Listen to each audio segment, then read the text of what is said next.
Iran पर हमले के समय तैयार खड़े थे अमेरिकी फाइटर, इजरायली पायलटों के फंसने पर शुरू हो जाता मिशन, जाने प्लान। अमेरिका ने कहा था कि उसे हमले के बारे में जानकारी दी गई थी, लेकिन वह इसमें शामिल नहीं था। हालांकि इजरायली आर्मी रेडियो ने कहा है कि हमले के दौरान वह अमेरिकी फाइटर जेट पूरी तरह से तैयार थे। इजरायल और अमेरिका ने आपात स्थिति के लिए एक योजना बनाई थी। इजरायल ने शनिवार 26 अक्टूबर को ईरान पर अब तक का सबसे बड़ा हवाई हमला बोला था। इसमें 100 से ज्यादा लड़ाकू विमानों का इस्तेमाल किया गया था, जिन्होंने राजधानी तेहरान समेत ईरान के कई क्षेत्रों में सैन्य ठिकानों को निशाना बनाया।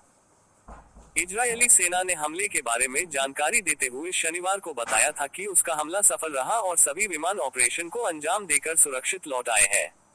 हमले के बाद अमेरिका ने कहा था कि उसे जानकारी थी, लेकिन वह इसमें शामिल नहीं था।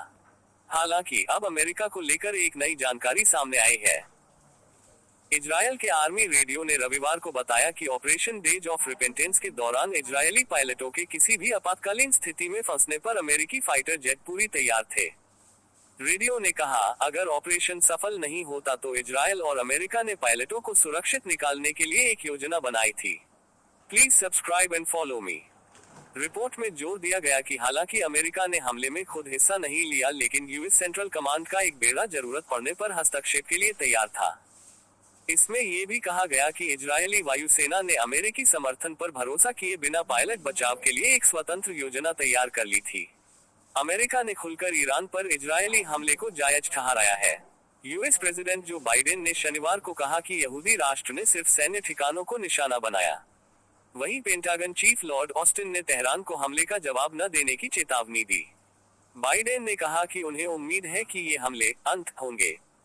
उन्होंने कहा कि ऐसा लगता है कि इजरायली सेना ने मिलिट्री टारगेट्स के अलावा किसी और चीज को निशाना नहीं बनाया।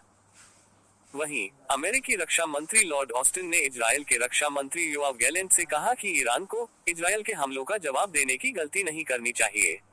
ऑस्टिन ने कहा कि इजरायल के हमलों से इस सिलसिले जिले का अंत हो जाना चाहिए। उन्होंने क्षेत्र में तनाव कम करने के लिए कूटनीति का उपयोग करने के अवसरों की बात की।